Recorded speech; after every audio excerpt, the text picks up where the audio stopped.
Vallourec qui renaît de ses cendres, hein, pour ceux qui suivent le dossier depuis plusieurs années. Vallourec qui, pareil, a tenté 2 fois de s'affranchir d'une résistance majeure, mais pour l'instant, ça manque de carburant, si j'ose dire. Est-ce que, pareil, l'analyse technique, l'étude de différents indicateurs permettent de dire qu'on va s'affranchir de cette résistance ? Alors, c'est là aussi, merci d'avoir fait déjà la moitié de l'analyse et de poser la question, la bonne question. Alors, on va, à votre présentation, on va rajouter des chiffres maintenant. Alors, Vallourec est on a un graphique ici qui date du début du mois de janvier, donc du début de l'année, qui représentait la fin d'un mouvement haussier qui a amené les cours pratiquement jusqu'à 15 €. Et puis, à partir de là, eh bien, les cours ont baissé de pratiquement 35%, pour venir dans une zone support aux alentours de 9,70, 9,80 €.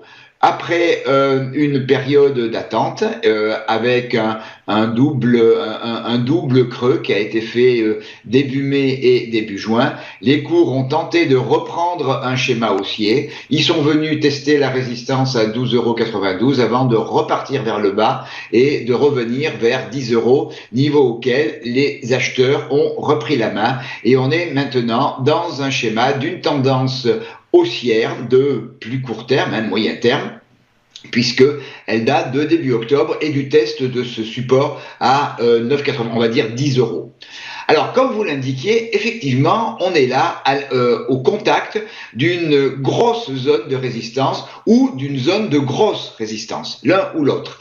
Alors, on a cette zone, eh bien, on l'a travaillée au mois de janvier, donc au tout début du graphique sur le plan temporel, en tant que résistance. C'est une zone donc qui est entre 13,40 € et 13,56 €. On a réussi à la franchir, on a fait un premier sommet, on est revenu la tester au mois de février, avant le deuxième sommet et avant sa rupture. Donc c'est une zone qui déjà à cette période était considérée comme une zone de polarité, c'est-à-dire une zone qui avait fait support et qui avait fait résistance au cours pendant cette période du mois de février notamment. Et là, on est revenu, il y a une dizaine de jours, on est revenu tester cette zone, on s'est replié et on a néanmoins, et c'est un phénomène favorable, on est revenu tester le gap haussier qui a été ouvert il y a une quinzaine de jours aux alentours de 12,57 €,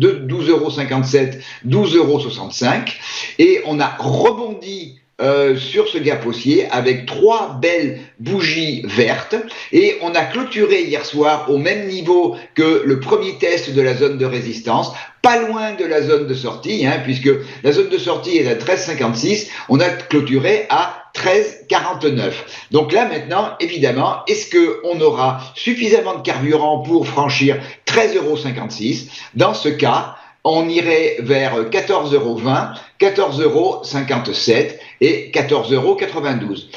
Notre bande de Bollinger haute, elle, est en train de s'ouvrir. On commence à avoir un peu de volatilité. On ne va pas franchir cette zone de résistance, d'une manière très forte. Je pense mon scénario, c'est si on la franchit, c'est un franchissement de la zone, un retour un test sur le haut de la zone 13,56 où là il y aura bagarre entre acheteurs et vendeurs et si les acheteurs l'emportent, là à ce moment-là il faudra attendre une belle bougie verte pour nous propulser vers 14,20 €.